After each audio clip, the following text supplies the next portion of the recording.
ओम शांति। आज 7 नवंबर 2025 के हम बाबा के अनमोल मधुर महावाक्य सुनेंगे। आज की मुरली में बाबा पुनः हमें चक्र के विषय में स्मृति दिलाते हैं और कहते हैं ये संगम का समय की महिमा है कि इसी युग में हम पुरुषोत्तम बनते हैं या सर्वोत्तम बनते हैं। इसी समय बाबा आकर के हमें ऐसी पढ़ाई पढ़ाते हैं जो नर से नारायण बनने की पढ़ाई हम सहजता से पढ़ते हैं।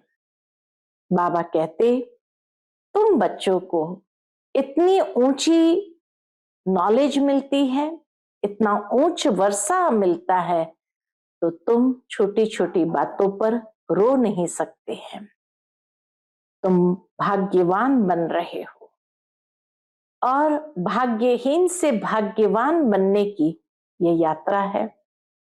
जब भाग्यहीन थे तो व्यक्ति को रोना आता था, लेकिन अब बाबा का जो वर्षा मिला है मुक्ति, जीवन मुक्ति का, उससे हम स्वयं भाग्यशाली बनते हैं।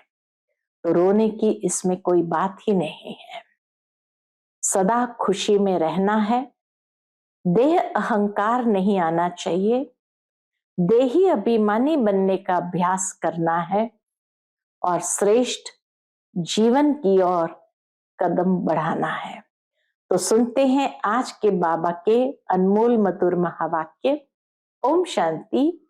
मीठे बच्चे, यह संगम युग सर्वोत्तम बनने का शुभ समय है, क्योंकि इस समय बाप तुम्हें नर से नारायण बनने की पढ़ाई पढ़ाते हैं। आज की मुरली से प्रश्न है, तुम बच्चों के पास ऐसी कौन सी नॉलेज है जिसके कारण तुम किसी भी हालत में रो नहीं सकते? उत्तर, तुम्हारे पास इस बने बनाए ड्रामा की नॉलेज है। तुम जानते हो इसमें हर आत्मा का अपना पार्ट है। बाप हमें सुख का वर्षा दे रहे हैं, फिर हम रो कैसे सकते? कहा जाता है परवाह थी पार ब्रह्म में रहने वाले की, वह मिल गया तो बाकी क्या चाहिए। बख्तावर बच्चे कभी रोते नहीं। जिस तरह एक होते कम वक्त, वक्त माना भाग्य, तो बख्तावर माना भाग्यशाली बच्चे कभी रोते नहीं। ओम शांति। रूहानी बाप बैठ बच्चों को एक बात समझाते हैं। चित्रों में भी ऐसे लिखना है कि त्रिमूर्ति शिव बाबा बच्चों प्रति समझाते हैं। तुम भी किसको समझाते हो? तो तुम आत्मा कहेंगे शिव बाबा ऐसे कहते हैं। ये बाप भी कहेंगे, ब्रह्मा बाप भी कहेंगे बाबा तुमको समझाते हैं। यहां मनुष्य मनुष्य को नहीं समझाते हैं, लेकिन परमात्मा आत्माओं को समझाते हैं। इस गीता पाठशाला में कोई मनुष्य मनुष्य को नहीं समझाते, लेकिन परमात्मा आत्माओं को समझाते हैं। यह आत्मा आत्मा को समझाती है। ज्ञान सागर तो शिव बाबा ही है और वह है रूहानी बाप। इस समय रूहानी बच्चों को रूहानी बाप से वर्षा मिलता है। जिस्मानी अहंकार यहां छोड़ना पड़ता है। इस पढ़ाई में जिस्मानी अहंकार छोड़ना पड़ता है। इस समय तुमको देही अभिमानी बन बाप को याद करना है। कर्म भी भल करो, धंधा धोरी आदि भल चलाते रहो, बाकी जितना समय मिले अपने को आत्मा समझ बाप को याद करेंगे तो विकर्म विनाश होंगे। तुम जानते हो शिव बाबा इसमें आया हुआ है, वह सत्य है, चैतन्य है। शिव बाबा सत्य है, चैतन्य है, सत्य चित आनंद स्वरूप कहते हैं।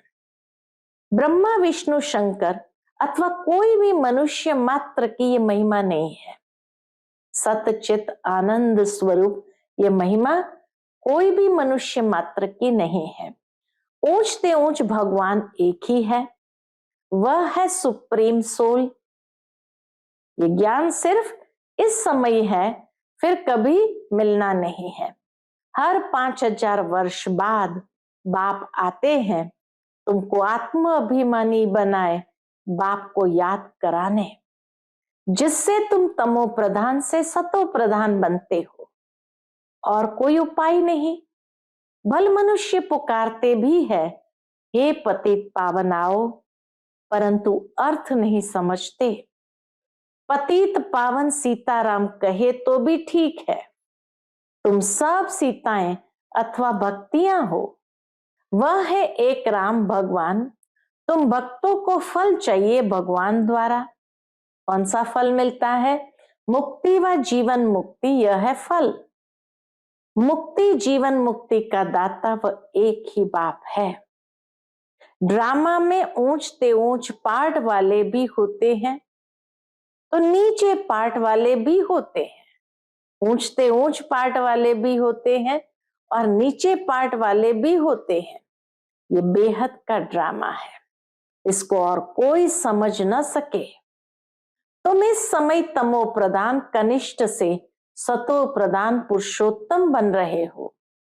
सतो प्रधान को ही सर्वोत्तम कहा जाता है। इस समय तुम सर्वोत्तम नहीं हो, इस समय सर्वोत्तम नहीं हो, बाप तुमको सर्वोत्तम बनाते हैं।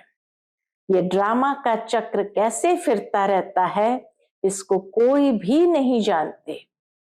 कलयुग, संगम युग, फिर होता है सतयुग। पुरानी को नई कौन बनाएंगे? बाप बिगर कोई बना न सके। बाप ही संगम पर आकर पढ़ाते हैं। बाप न सतयुग में आते हैं न कलयुग में आते हैं। बाप कहते मेरा पाठ ही संगम पर है, इसलिए संगम युग कल्याणकारी युग कहा जाता है। यह है ऑस्पिशियस, बहुत उच्च शुभ समय संगम युग।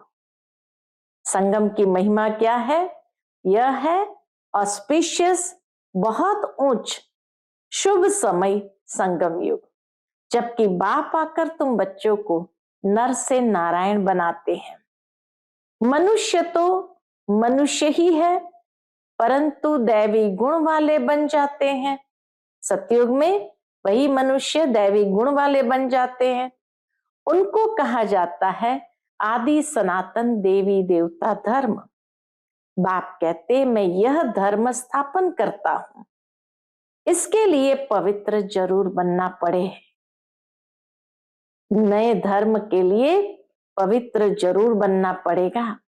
पतित पावन एक ही बाप है, बाकी सब है ब्राइड्स, भक्तियां। पतित पावन सीताराम कहना भी ठीक है, परंतु पिछाड़ी में जो फिर रघुपति राघव राजा राम कह देते वह रॉन्ग हो जाता है। मनुष्य बिगर अर्थ जो आता है सो बोलते रहते हैं, धुन लगाते रहते हैं। तुम जानते हो चंद्रवंशी धर्म भी अब स्थापन हो रहा है। बाप आकर ब्राह्मण कुल स्थापन करते हैं। इसको डिनाइस्टी नहीं कहेंगे, ये परिवार है। यहां न तुम पांडवों की न कौरवों की राजाई है। गीता जिसने पढ़ी होगी उनको ये बातें जल्दी समझ में आएगी। यह भी है गीता। कौन सुनाते हैं? भगवान। तुम बच्चों को पहले पहले तो यह समझानी देनी है कि गीता का भगवान कौन। वह कहते हैं श्री कृष्ण भगवान उवाच। अब श्री कृष्ण तो होगा सतयुग में, उनमें जो आत्मा है वह तो अविनाशी है, शरीर का ही नाम बदलता है, आत्मा का कभी नाम नहीं बदलता। श्री कृष्ण की आत्मा का शरीर सतयुग में ही होता है, नंबर 1 में वही आता है। लक्ष्मी नारायण नंबर 1, फिर है सेकंड, थर्ड, तो उनके मार्क्स भी इतने कम होंगे। ये माला बनती है ना, बाप ने समझाया है रुंड माला भी होती है और रुद्र माला भी होती है। विष्णु के गले में रुंड माला दिखाते हैं। तुम बच्चे विष्णुपुरी के मालिक बनते हो नंबरवार। तो तुम जैसे विष्णु के गले का हार बनते हो, पहले पहले शिव के गले का हार बनते हो। विष्णु के गले के हार से पहले शिव के गले का हार बनते हो। उनको रुद्र माला कहा जाता है। जो जपते हैं, माला पूजी नहीं जाती, सिमरी जाती है। माला का दाना वही बनता है जो विष्णुपुरी की राजधानी में नंबरवार आते हैं। तो माला का कभी पूजन नहीं होता, माला सिमरने के लिए होती है। माला में सबसे पहले होता है फूल, फिर युगल दाना। प्रवृत्ति मार्ग है ना, प्रवृत्ति मार्ग शुरू होता है ब्रह्मा, सरस्वती और बच्चों से। यही फिर देवता बनते हैं। लक्ष्मी नारायण है फर्स्ट, ऊपर में है फूल शिव बाबा। माला फेर फेर कर पिछाड़ी में फूल को माथा टेकते हैं। पूजनीय समझते हैं सिर्फ फूल को। शिव बाबा फूल है जो पुनर्जन्म में नहीं आते हैं, इसमें प्रवेश करते हैं, वही तुमको समझाते हैं। इनकी आत्मा तो अपनी है, ब्रह्मा बाबा की आत्मा तो अपनी है, वह अपना शरीर निर्वाह करती है। उनका काम है सिर्फ ज्ञान देना। जैसे कोई की स्त्री व बाप आदि मरता है तो उनकी आत्मा को ब्राह्मण के तन में बुलाते हैं। आगे आती थी, अब वह कोई शरीर छोड़ करके तो नहीं आती है। ये ड्रामा में पहले से ही नूंद है। ये सब है भक्ति मार्ग। वह आत्मा तो गई, जाकर दूसरा शरीर लिया। तुम बच्चों को अभी यह सारा ज्ञान मिल रहा है, इसलिए कोई मरता है तो भी तुमको कोई चिंता नहीं। अम्मा मरे तो भी हलवा खाना। तो बाबा शांता बहन का मिसाल देते, शांता माता, रमेश भाई की माता जी। तो बाबा कहे, बच्ची ने जाकर उनको समझाया कि तुम रोते क्यों हो। उसने तो जाकर दूसरा शरीर लिया, रोने से लौट थोड़ी आएंगी। बख्तावर थोड़ी रोते हैं, बख्तावर माना भाग्यवान थोड़ी रोते हैं। तो वहां सबका रोना बंद कराए समझाने लगी। ऐसे बहुत बच्चियां जाकर समझाती है, अभी रोना बंद करो, झूठे ब्राह्मण भी नहीं खिलाओ। हम सच्चे ब्राह्मणों को ले आते हैं, फिर ज्ञान सुनने लग जाते हैं, समझते हैं ये बात तो ठीक बोलते हैं। ज्ञान सुनते सुनते शांत हो जाते हैं। 7 दिन के लिए कोई भागवत आदि रखते हैं तो भी मनुष्य के दुख दूर नहीं होते। ये बच्चियां तो सबके दुख दूर कर देती है। तुम समझते हो रोने की तो दरकार नहीं, यह तो बना बनाया ड्रामा है। हर एक को अपना पार्ट बजाना है। कोई भी हालत में रोना नहीं चाहिए। बेहद का बाप, टीचर, गुरु मिला है, जिसके लिए तुम इतना धक्का खाते रहते हो। पार ब्रह्म में रहने वाला परमपिता परमात्मा मिल गया तो बाकी क्या चाहिए। बाप देते ही है सुख का वर्षा। तुम बाप को भूल जाते हो तब रोना पड़ता है। बाप को याद करेंगे तब खुशी होगी। ओहो, हम तो विश्व के मालिक बनते हैं, फिर 21 पीढ़ी कभी रोएंगे नहीं। 21 पीढ़ी अर्थात पूरा बुढ़ापे तक अकाले मृत्यु नहीं होती है, तो अंदर में कितनी गुप्त खुशी रहनी चाहिए। तुम जानते हो हम माया पर जीत पाकर जगत जीत बनेंगे। हथियार आदि की कोई बात नहीं। तुम हो शिव शक्तियां, तुम्हारे पास है ज्ञान कटारी, ज्ञान बाण। बाबा कहे तुम शिव शक्तियां हो, तुम्हारे पास है ज्ञान कटारी, ज्ञान बाण। उन्होंने फिर भक्ति मार्ग में देवियों को स्थूल बाण, खड़क आदि दे दी। बाप कहते हैं ज्ञान तलवार से विकारों को जीतना है, बाकी देवियां कोई हिंसक थोड़ी है। ये सब है भक्ति मार्ग। साधु संत आदि है निवृत्ति मार्ग वाले, वह प्रवृत्ति मार्ग को मानते ही नहीं। तुम तो संन्यास करते हो सारी पुरानी दुनिया का, पुराने शरीर का। अब बाप को याद करेंगे तो आत्मा पवित्र हो जाएगी, ज्ञान के संस्कार ले जाएंगे, उस अनुसार नई दुनिया में जन्म लेंगे। अगर यहां भी जन्म लेंगे तो भी कोई अच्छे घर में राजा के पास व रिलीजियस घर में वह संस्कार ले जाएंगे, सबको प्यारे लगेंगे, कहेंगे यह तो देवी है। श्री कृष्ण की कितनी महिमा गाते हैं, छोटेपन में दिखाते हैं, माखन चुराया, मटकी फोड़ी, यह किया, कितने कलंक लगाए हैं। अच्छा, फिर श्री कृष्ण को सांवरा क्यों बनाया है? वहां तो श्री कृष्ण गोरा होगा ना। फिर शरीर बदलता रहता है, नाम भी बदलता रहता है। श्री कृष्ण तो सतयुग का पहला प्रिंस था, उनको क्यों सांवरा बनाया है कभी कोई बता नहीं सकेंगे। वहां सांप आदि होते नहीं जो काला बना दे। बाबा कहते सतयुग में कोई सांप ही नहीं होगा जो किसी को डसेगा और काला बना दे। यहाँ जहर चढ़ जाता है तो काला हो जाता है, वहां तो ऐसी बात हो न सके। तुम अब दैवी संप्रदाय बनने वाले हो, इस ब्राह्मण संप्रदाय का किसको भी पता नहीं है। पहले पहले बाप ब्रह्मा द्वारा ब्राह्मणों को एडॉप्ट करते हैं। प्रजा पिता है तो उनकी प्रजा भी ढेर की ढेर है। ब्रह्मा की बेटी सरस्वती कहते हैं, स्त्री तो है नहीं, यह किसको भी पता नहीं है। प्रजापिता ब्रह्मा के तो है ही मुखवंशावली, स्त्री की बात ही नहीं है। इसमें बाप प्रवेश कर कहते हैं तुम हमारे बच्चे हो, मैंने इनका नाम ब्रह्मा रखा है। जो भी बच्चे बने सबके नाम बदली किए, तुम बच्चे अभी माया पर जीत पाते हो।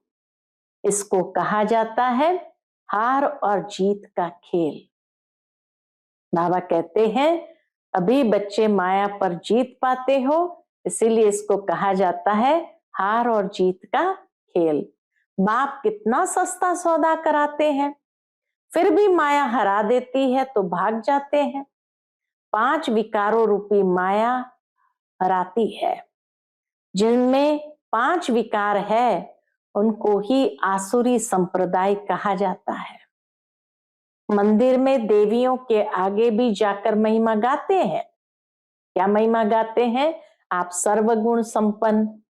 बाप तुम बच्चों को समझाते हैं तुम ही पूज्य देवता थे, फिर 63 जन्म पुजारी बने, अब फिर पूज्य बनते हो। बाप पूज्य बनाते हैं, रावण पुजारी बनाते हैं। यह बातें कोई शास्त्र में नहीं है। बाप कोई शास्त्र थोड़ी पढ़ा हुआ है, वह तो है ही ज्ञान का सागर। वर्ल्ड ऑलमाइटी अथॉरिटी है। ऑलमाइटी यानी सर्वशक्तिमान। बाप कहते हैं सभी वेदों शास्त्र आदि को जानता हूं। बाबा सभी वेदों शास्त्र आदि को जानते हैं, ये सब है भक्ति मार्ग की सामग्री। मैं इन सब बातों को जानता हूं। बाबा कहते मैं इसमें लिखी हुई सारी बातों को जानता हूं। द्वापर से ही तुम पुजारी बनते हो। सतयुग त्रेता में तो पूजा होती नहीं, वह है पूज्य घराना। सतयुग त्रेता है पूज्य घराना, फिर होता है पुजारी घराना। इस समय सब पुजारी है, ये बातें कोई को मालूम नहीं है। बाप ही आकर 84 जन्मों की कहानी बताते हैं। पूज्य पुजारी, ये तुम्हारे ऊपर ही सारा खेल रहता है। हिंदू धर्म कह देते हैं, वास्तव में तो भारत में आदि सनातन देवी देवता धर्म था, न कि हिंदू। कितनी बातें समझानी पड़ती है, ये पढ़ाई है 20 सेकंड की, फिर भी कितना समय लग जाता है। कहते हैं सागर को स्याही बनाओ, सारा जंगल कलम बनाओ, तो भी पूरा हो न सके, अंत तक तुमको ज्ञान सुनाता रहूंगा। तुम इसका किताब कितना बनाएंगे। शुरू में भी बाबा सवेरे सवेरे उठकर लिखते थे, फिर मम्मा सुनाती थी। बाबा उठ करके सारी मुरली लिख करके बेचते थे और मम्मा फिर सभी कुमारियों को सुनाती थी। तब से लेकर छपता ही आता है, मुरली छपती आती है। कितने कागज खलास हुए होंगे। गीता तो एक ही इतनी छोटी है। गीता का लॉकेट भी बनाते हैं। गीता का बहुत प्रभाव है, परंतु गीता ज्ञान दाता को भूल गए। गीता का बहुत प्रभाव है, परंतु गीता ज्ञान दाता को भूल गए हैं। अच्छा, मीठे मीठे सिकिलदे बच्चों प्रति माता पिता बाप दादा का याद प्यार और गुड मॉर्निंग। रूहानी बाप की रूहानी बच्चों को नमस्ते। हम सभी रूहानी बच्चों की रूहानी माता पिता बाप दादा को याद प्यार, गुड मॉर्निंग और नमस्ते नमस्ते। शुक्रिया बाबा, शुक्रिया। आज की मुरली से धारणा के लिए मुख्य सार है। पहली पॉइंट, ज्ञान तलवार से विकारों को जीतना है। ज्ञान के संस्कार भरने हैं। पुरानी दुनिया और पुराने शरीर का संन्यास करना है। दूसरी पॉइंट, भाग्यवान बनने की खुशी में रहना है। किसी भी बात की चिंता नहीं करनी है। कोई शरीर छोड़ देता है तो भी दुख के आंसू नहीं बहाने हैं। आज का बाप दादा का मधुर वरदान हम बच्चों के प्रति है। कंट्रोलिंग पावर द्वारा 1 सेकंड के पेपर में पास होने वाले पास विथ ऑनर भव। कंट्रोलिंग पावर द्वारा 1 सेकंड के पेपर में पास होने वाले पास विथ ऑनर भव। अभी अभी शरीर में आना और अभी अभी शरीर से न्यारे। अभी अभी शरीर में आना और अभी अभी शरीर से न्यारे बन अव्यक्त स्थिति में स्थित हो जाना। जितना हंगामा हो उतना स्वयं की स्थिति अति शांत हो। इसके लिए समेटने की शक्ति चाहिए। 1 सेकंड में विस्तार से सार में चले जाएं और 1 सेकंड में सार से विस्तार में आ जाएं। ऐसी कंट्रोलिंग पावर वाले ही विश्व को कंट्रोल कर सकते हैं। और यही अभ्यास अंतिम 1 सेकंड के पेपर में पास विथ ऑनर बना देगा। आज का स्लोगन है, वानप्रस्थ स्थिति का अनुभव करो और कराओ तो बचपन के खेल समाप्त हो जाएंगे। वानप्रस्थ स्थिति का अनुभव करो और कराओ तो बचपन के खेल समाप्त हो जाएंगे। आज का व्यक्त इशारा है, अशरीरी व विदेही स्थिति का अभ्यास बढ़ाओ। विदेही बनने में हे अर्जुन बनो। अर्जुन की विशेषता, सदा बिंदी में स्मृति स्वरूप बन विजयी बना। ऐसे नष्ट मोहा स्मृति स्वरूप बनने वाले अर्जुन, सदा गीता ज्ञान सुनने और मनन करने वाले अर्जुन, ऐसा विदेही जीते जी सब मरे पड़े हैं ऐसे बेहद की वैराग्य वृत्ति वाले अर्जुन बनो। अच्छा, ओम शांति।